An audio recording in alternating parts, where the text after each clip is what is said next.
Bien, pues bienvenidos de nuevo al canal Terra Mirabile.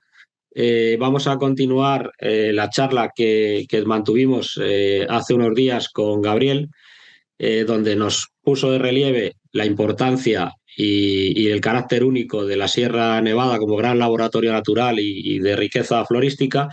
Y hoy vamos a hablar de su mano sobre las amenazas que se ciernen sobre este espacio y lo que se puede y se debe hacer para conservarlo. Entonces, Gabriel, si te parece bien, bienvenido de nuevo al canal. Muchas gracias por tu tiempo. ¿Puedes hablarnos de qué amenazas acechan o se ciernen sobre el paraje de Sierra Nevada? Vamos a ver, las amenazas son muy variadas, porque variada es la flora y porque diversa, muy diversa es la Sierra Nevada por sí misma. Entonces, digamos que hay una serie de condiciones ecológicas que quizás no puedan preocupar algo más y que podríamos decir que, según lo que ya he dicho en la primera parte de la charla, podrían ser, sin duda alguna, las especies alpinas. Y entre las especies alpinas, por ejemplo, las que son especies relícticas. Hay que decir que muchas de esas especies relícticas están a punto de extinguirse en Sierra Nevada. Y fundamentalmente, en la edición que hicimos de la flora amenazada y endémica en el año 2002, pues muchas de estas especies considerábamos que se iban a extinguir o que se podrían extinguir por causas naturales. Y por causas naturales quiere decir en un periodo de tiempo suficientemente largo. Es decir, todo lo que es la naturaleza va con lentitud. El tiempo evolutivo es largo, prolongado. Pero 20 años después, ahora digamos que una de las causas fundamentales que se crimen para poner en peligro a esa especie es el cambio climático. Lo cual nos deja un poco perplejos cuando hemos visto lo que se escribió en aquel momento y lo que ahora se dice de todo lo que está ocurriendo, ¿no? Es decir, esa aceleración de las condiciones que pueden hacer que esta especie se extinga. En concreto, la especie alpina. Hemos dicho que van subiendo en altitud, pero es que el romperroca de Sierra Nevada o el ranillo glacial de los que hemos hablado en la primera parte son plantas que están justamente en las cumbres más elevadas y ya no pueden subir más porque ya no hay más altura para subir. Y el cambio climático va haciendo que el clima se vuelva más árido y más seco y más caluroso. Esta especie lo explico de una manera un poco absurda, pero digo que se están cayendo por arriba, porque ya no tienen posibilidad de subir más. Bien, esa sería una de las preocupaciones, ¿eh? Y que no solamente condicionan las especies relícticas propias de círculo polar ártico, zona alpina y tal, sino también del mismo de Sierra Nevada, exclusiva de Sierra Nevada, que le está pasando absolutamente lo mismo porque solamente vive en la zona de cumbre. Bosques relícticos también tenemos en Sierra Nevada, porque bosques relíticos pues son, por ejemplo, por poner un ejemplo, los bosques caducifolios. Los bosques caducifolios, los bosques por ejemplo, de roble melojo, se denominan bosques de verano, por llamarlo de otra manera. Eso quiere decir que su mayor periodo de actividad está durante el verano.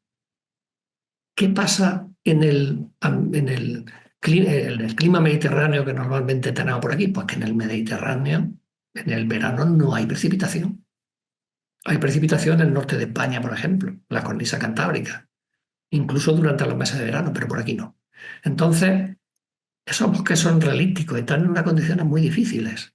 Están en sitios bastante umbríos, que hay aporte de agua porque baja de las costas más elevadas, etcétera, etcétera.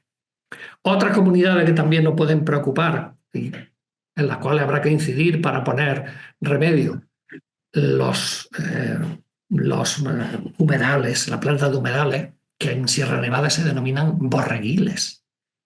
Se denomina así porque son las zonas donde se suele uno encontrar el ganado en alta montaña. Son praderas verdes que están muy cerca de donde hay agua, incluso zonas encharcadas y tal. Y son lugares donde también existen muchas especies exclusivas de esas condiciones tan particulares, y también habrá que incidir en medidas para intentar protegerlas. Y luego, también me parece haber dicho antes que hay dos sierras nevadas, por así decirlo.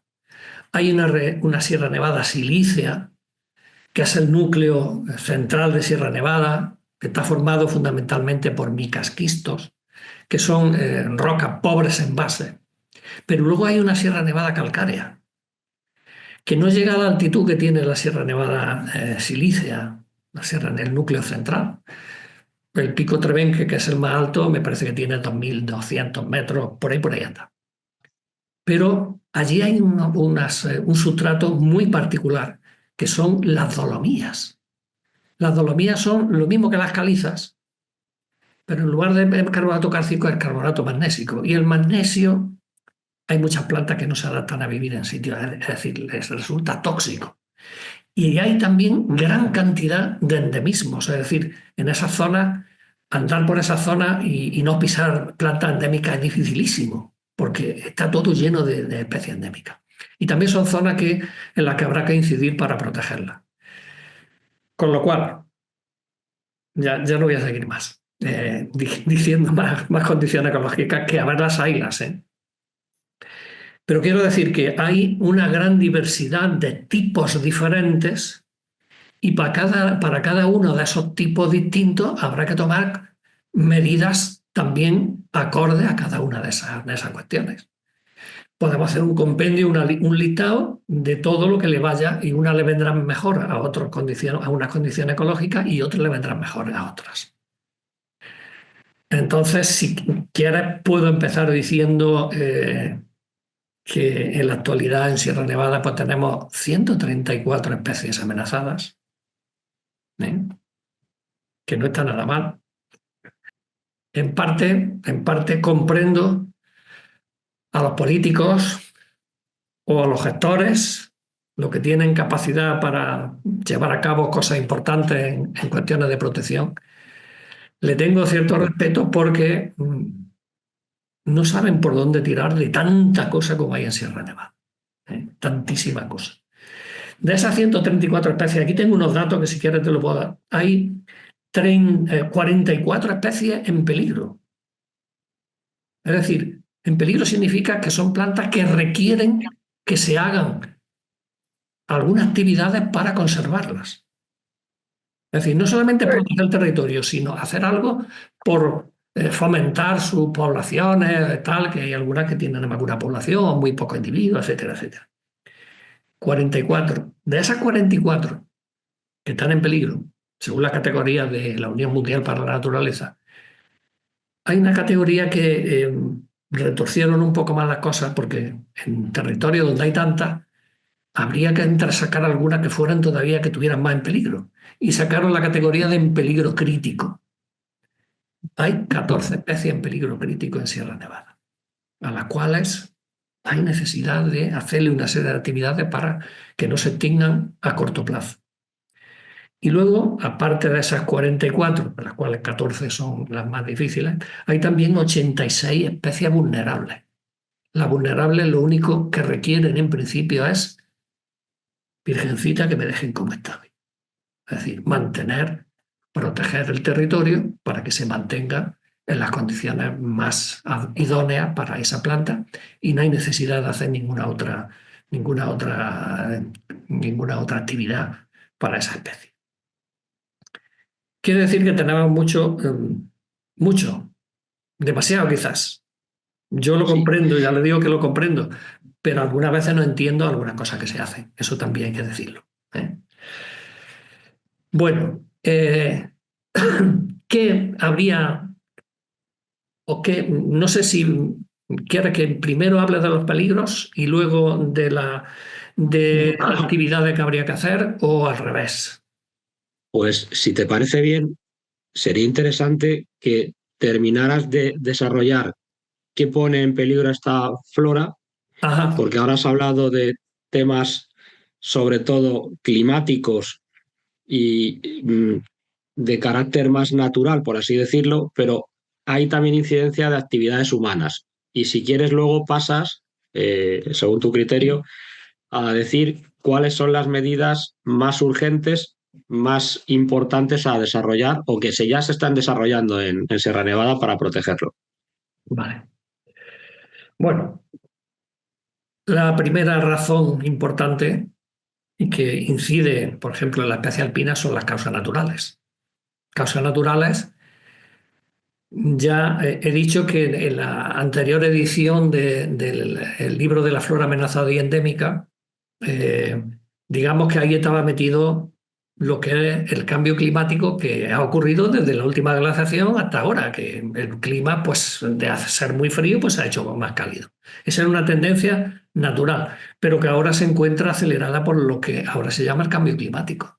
Es decir, que nos hemos encontrado que ahora que estamos preparando una segunda edición de la flora amenazada y endémica, resulta que el cambio climático aparece como el principal factor de amenaza de casi todas las especies que hay en Sierra Nevada, lo cual nos ha sorprendido bastante a nosotros mismos, ¿eh?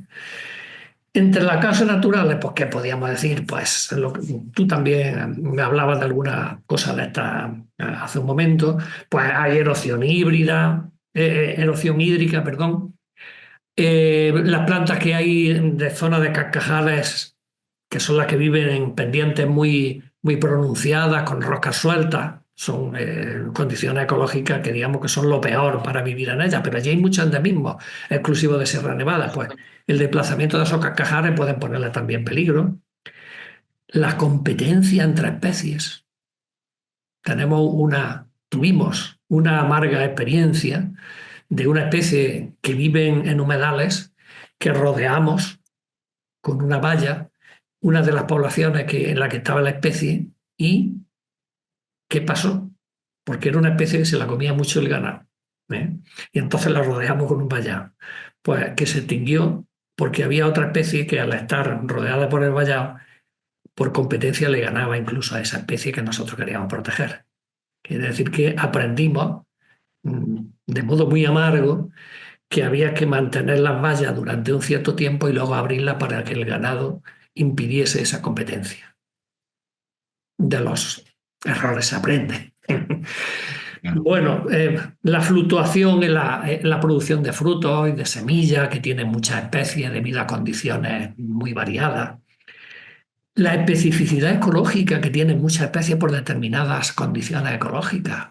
Buena prueba de ello son las especies dolomíticas que he mencionado y la especie de los borreguiles, que solamente están en un lugar donde haya un cierto grado de encharcamiento. Es decir, las especies relícticas, que se están extinguiendo también por el cambio de condiciones desde la última glaciación, todo eso son condiciones naturales, causas naturales de amenaza.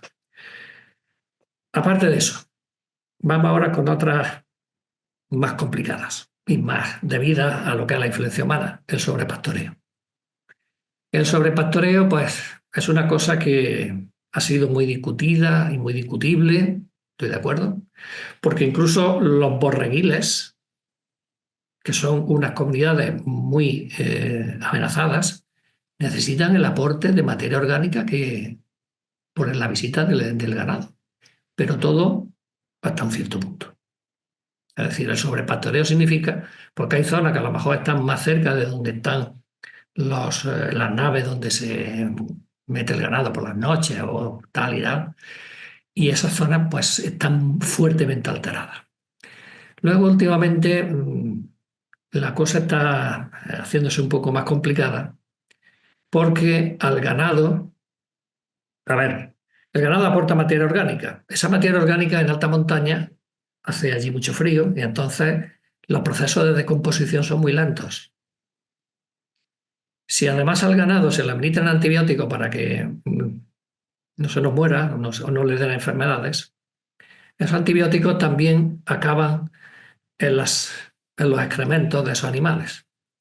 Y esos excrementos, si ya son difíciles de descomponer porque hace mucho frío y las bacterias actúan de forma muy lenta, si tienen además antibióticos, impiden que las bacterias actúen para descomponerlo, bacterias de hongo y demás, y entonces la decomposición es muy lenta. De manera que hay zonas de borreguiles que, por decirlo así, se están convirtiendo en estercoleros. Entonces, eso hay que evitarlo. La alteración del régimen hídrico. Las captaciones de agua, debido a las pocas precipitaciones, para luego cultivo y tal, incluso bajo plástico y todas esas cosas, eso debería de estar prohibido en los lugares donde hay una vegetación que hay que proteger y que tiene especies amenazadas. Las prácticas forestales inadecuadas. Todos hemos hablado largo y tendido de la gran extensión de los pinares que se han cultivado pinos en exceso, etcétera, etcétera. O de deforestarla en un momento determinado sin un equilibrio o sin una transición lo suficientemente importante como para que se mantenga, no se erosione el suelo, etcétera, etcétera. Otras causas importantes.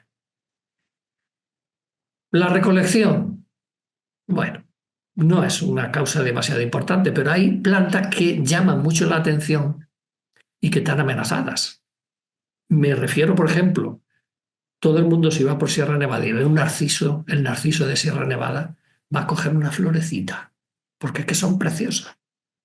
Es una cosa que la llevamos todos en la cabeza. Ver algo tan bonito, ¡ay, qué flor más bonita, tal!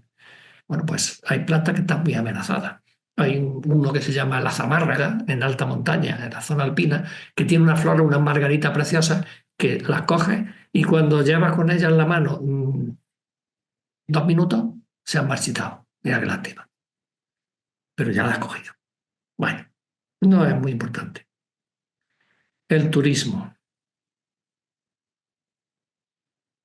¿Qué está pasando con el turismo actualmente? Todo el mundo sabe por los medios que hay de información qué es lo que hay que visitar, dónde están las cosas más bonitas, dónde están los senderos más importantes, etcétera, etcétera. Y si a eso lo combinamos con que, digamos que la administración de los parques, aparte de cuidar la flora, también tiene que cuidar del desarrollo humano de esa zona. Y entonces, pues, algunas veces se hacen cosas bastante discutibles. Por ejemplo, utilizar microbuses lanzaderas o todoterrenos para visitar zonas recónditas de Sierra Nevada que debieran estar consideradas como reservas integrales y que solamente llegara por allí el esforzado montañero con la mochila, como mucho, como mucho. Entonces el turismo, pues, digamos que está incidiendo en ese tipo de cuestiones. Es decir, cuando recién declarado Sierra Nevada se cerró una carretera que pasaba de norte a sur de Sierra Nevada, desde la estación de esquí hasta la Alpujarra, todo el mundo dijo, "Oh, qué maravilla, que aquello se va a quedar ya protegido y tal". Pues lo que está ocurriendo en la actualidad con el turismo es que la visitante que había cuando aquella carretera existía, si lo multiplica por 100 y quizá me quede corto, es lo que hoy tenemos en esa zona de visitas de personas. Entonces, pues hay especies que pueden afectarse. Me estoy acordando, por ejemplo, de la amapola de Sierra Nevada, que es una amapolita de 10 centímetros de altura, que está precisamente en la vereda de ascenso al Pico del Mulhacén, que todo el mundo quiere hacer el Pico del Mulhacén, porque es el más alto de la península ibérica. Bueno, en fin, no sé, ya sin irnos a las cumbres elevadas, pues la introducción de especies exóticas, hay algunas veces que ponen en peligro a las autóctonas. También los cambios en el uso en las técnicas agrícolas. Bueno, todos sabemos que están cambiando muchísimo, que antes eran, por así decirlo, más ecológicas y tal, y ahora pues son cultivos forzados, que se utilizan pues invernaderos y cosas de estas, pues también ponen en peligro a alguna especie. Bueno, debe de haber algunos riesgos, incluso adicionales más, pero creo que son lo más importante lo que acabo de decir. No es pequeña la lista de riesgos, no es pequeña. ¿Cómo es la lista de acciones que se están llevando a cabo y que se deben de llevar a cabo? Será una buena lista también, la de lo que dará mucho trabajo el conservar todo esto. La verdad que sí, la verdad que sí. Y hay una cuestión, vamos a ver. La primera cuestión, es que no sé por dónde empezar. Bueno, Eh, eh, la exploración intenta botánica, por ejemplo, la eso exploración es, botánica, por eso es. irme a mi territorio, a mi terreno, ¿no? Sí, Podríamos decir, la flora de Sierra Nevada, han pasado ya tantos investigadores por ahí, tanta gente, ¿eh? Desde que lo hizo Boissier o sus predecesores, sus pocos predecesores, porque había pocos que subieran a lo alto de la sierra. Pero Boissier estuvo por aquí en el año 1835 y se puso las botas, porque dio la mayoría del endemismo de Sierra Nevada, tiene el nombre que él le puso y su autoría. Sin embargo, a pesar de eso, se siguen citando y descubriendo plantas nuevas en Sierra Nevada, a pesar de toda la historia botánica que tenemos. Es decir, hace nada, incluso habrá cosas que esté todavía sin publicar, se han detectado un par de sedum y un par de y el esclerantopolinnemioide, por ejemplo, que eso no lo conocía nadie. ¿Eh? Quiere decir que la exploración botánica sigue siendo importante, porque todas esas especies, por lo menos hay que saber que están, para intentar si están amenazadas, si no lo están amenazadas. Lógicamente, como no se han detectado hasta ahora, quiere decir que van a ser muy escasas y van a estar amenazadas ya de entrada. Actualizar las listas de amenazas, de especies amenazadas. Esto es una asignatura pendiente. A ver, hicimos una lista roja, que me parece que fue lista roja 2000, se llamó, que fue una lista histórica, por así decirlo, porque fue que una serie de muchos investigadores de toda la península ibérica nos encerraron en Miraflores de la Sierra, allí en una zona, en una edificaciones militares antiguas que había allí, que ya no se utilizaba. Nos echaron las llaves y tiraron las llaves fuera y, y nos dijeron, no abrimos hasta que no tengáis la lista roja de flora amenazada. Bueno, pues desde esa época, aquí en Andalucía también, que es una de las comunidades, digamos, más adelantadas, también se han hecho listas de flora amenazada, pero desde hace cosa de 20 años están diciendo de actualizarla y no se ha hecho.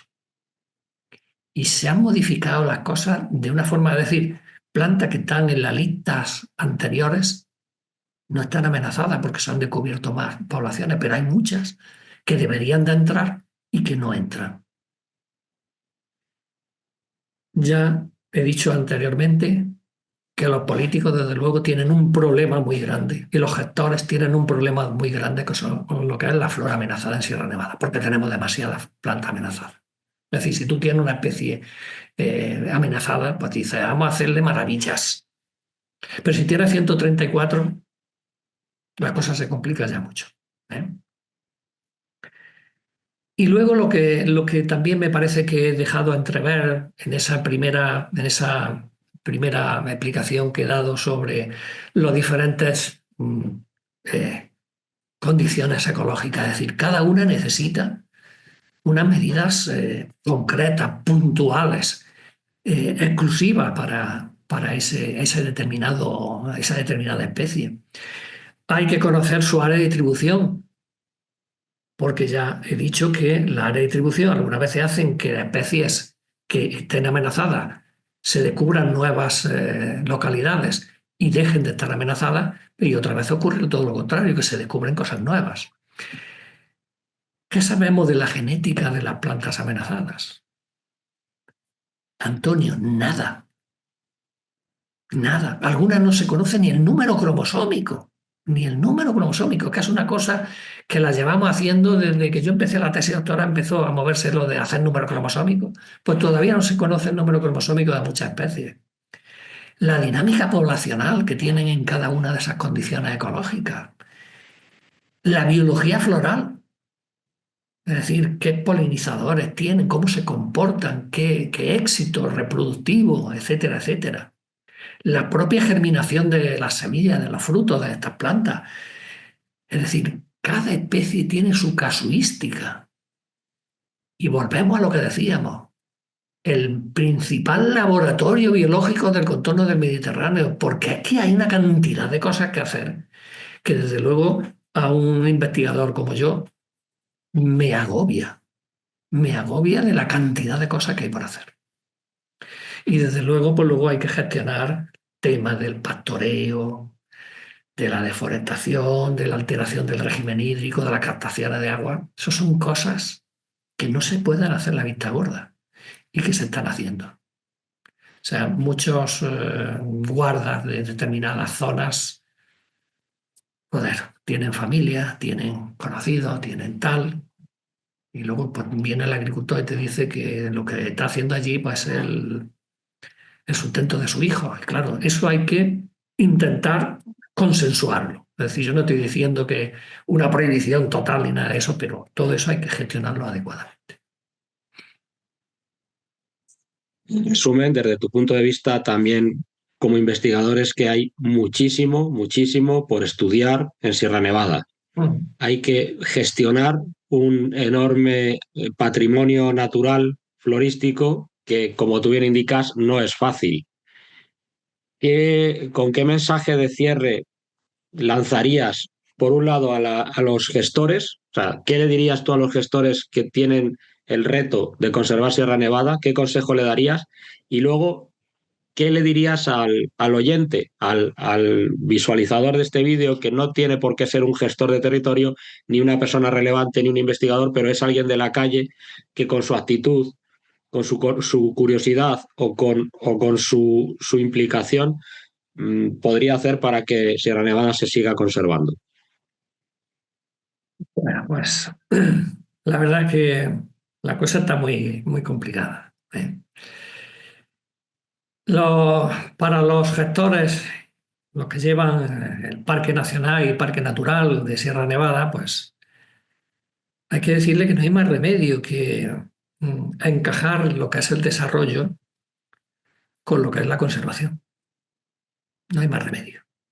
Y fomentar el estudio de la flora y de la vegetación de Sierra Nevada para intentar detectar las medidas más adecuadas para ponerla en práctica y hacer lo posible porque puedan encajar tanto el desarrollo que haga progresar a los pueblos y demás, que hay bastante en todo el contorno de Sierra Nevada, y eso lo compaginen con la conservación. Muy difícil, o sea, muy difícil, pero no hay más remedio que entrar por ahí. Es decir, estudio, estudio, estudio y luego gestión adecuada utilizando lo que se ha deducido de esos estudios que deben hacerse. Y para la gente de a pie, pues simplemente que cojan de vez en cuando algún librico, como puede ser de la flora amenazada y endémica de Sierra Nevada, y que se empapen un poquito. Hay ya mucha gente que lo hace, ¿eh? Afortunadamente. Y con la cantidad de información que viene a través de Internet, pues la verdad es que hay mucha gente que desde luego está muy concienciada por lo que se debe y lo que no se debe hacer. Pero claro, hay segmentos de la población pues, que estas cosas pues, llegan menos, por así decirlo. Pero bueno, en ese aspecto decir que hay que tener una conciencia de lo que se tiene cerca y para ello lo mejor es divulgar y aprender y estudiar un poquito y darse cuenta de la maravillosa joya que tenemos en Sierra Nevada.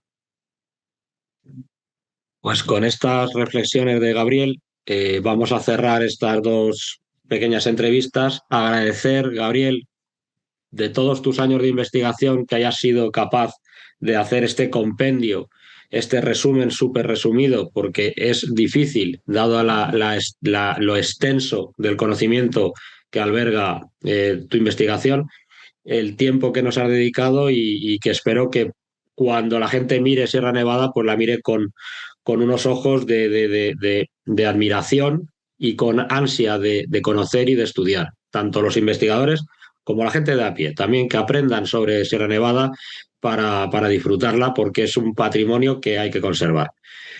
Muchísimas gracias, Gabriel, por tu tiempo.